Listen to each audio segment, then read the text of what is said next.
یہاں پہ میں حضرت عبداللہ بن مسعود رضی اللہ تعالیٰ عنہ نے جو ایک واقعہ بیان کیا ہے وہ یہاں بیان کروں گی کہ اللہ کے نبی صلی اللہ علیہ وسلم ایک دن چٹائی پر سوئے ہوئے تھے.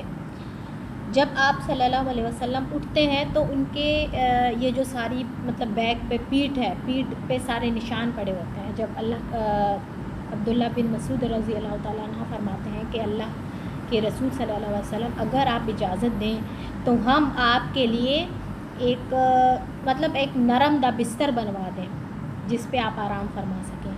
تو اللہ کے نبی صلی اللہ علیہ وسلم نے منع فرما دیا. انہوں نے کہا مجھے اس دنیا سے کیا لینا دینا. یعنی مومن کی مثال ایسی ہے کہ راہ چلتا مسافر. تو اسی طرح اللہ کے نبی صلی اللہ علیہ وسلم نے بھی ایسی مثال دی تھی کہ مجھے اس دنیا سے کیا لینا دینا. میری مثال تو ایسی ہے کہ میں ایک درخت کے نیچے ٹھہرا اور پھر چل دیا. یعنی یہ دنیا ہے ہی عارضی. اللہ پاک ہمیں سمجھ عطا فرمائے. وَلَسَوْفَ يُؤْتِيكَ رَبُّكَ فَتَرْضَىٰ، اور جلد آپ کا رب آپ کو اتنا دے گا کہ آپ راضی ہو جائیں گے.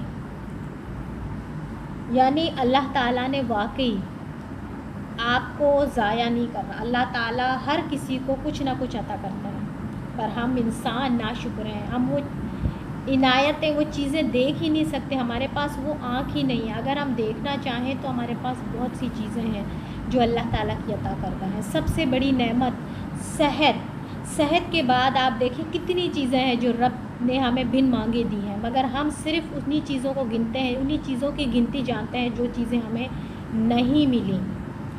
یہاں میں آپ سے ایک اور واقعہ شیئر کروں گی کہ اللہ کے نبی صلی اللہ علیہ وسلم ایک دن اپنے صحابہ کرام رضی اللہ تعالیٰ عنہ سب کے ساتھ بیٹھے ہوئے تھے اور بہت زیادہ خوش تھے، کیونکہ اسی دن ان کو خوشخبری ملی تھی کہ انہیں کوثر عطا کر دی گئی ہے.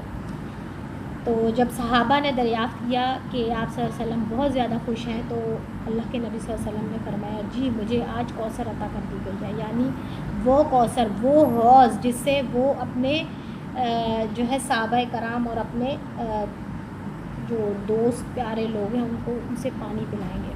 اللہ پاک ہم سب کو حوض کوثر سے پانی پینا نصیب فرمائے، آمین. الم یجد کا یتیما فآوا، کیا اس نے آپ کو یتیم نہ پایا پھر ٹھکانہ دیا. یعنی آپ یہاں دیکھیں اللہ کے نبی صلی اللہ علیہ وسلم پہ کتنی تکلیفیں آئیں، کتنی آزمائشیں آئیں. ان کے اوپر ان کا کوئی سرپرست باپ، یعنی سب سے مضبوط سہارا دنیا میں باپ ہوتا ہے، باپ ان کا نہیں تھا. ان کو اللہ تعالیٰ نے کتنی یعنی لوگوں سے کتنا ان کو سپورٹ ملی، ان کو کتنا زیادہ وہ کیا. پہلے ان کی پرورش پیدائش کے بعد پہلے تو ان کے دادا نے کی، دادا کے بعد ان کے چاچا، اور چاچا ایسے جان نچھاور کرنے والے، ان پہ جان چھڑکتے تھے. ہاں خود ایمان نہیں لائے تھے، خود ایمان کے اس میں نہیں تھے، پر جان چھڑکتے تھے اپنے بھتیجے پہ. اور ان کے خاطر وہ خود صرف نہیں بلکہ پورا ان کا بنی ہاشم 3 سال تک شعب ابی طالب اس میں قید رہا. یعنی اس گھاٹی میں وہاں بھوک پیاس سب برداشت کیا، صرف کس لیے؟ اپنے بھتیجے کے لیے، جن کے لیے وہ جان چھڑکتے تھے، اور کوئی ان کو ہاتھ لگانے کی ہمت نہیں کر سکتا تھا ان کی موجودگی میں. یعنی اللہ تعالیٰ نے انہیں ایسی سپورٹ دی. اسی طرح پھر جب انہوں نے شادی کی، ان کو حضرت ختیجہ تھی ام المؤمنین، حضرت ختیجہ کی طرح کی وائف ملی جو ان کو ہر معاملے میں سپورٹ کرتی تھی.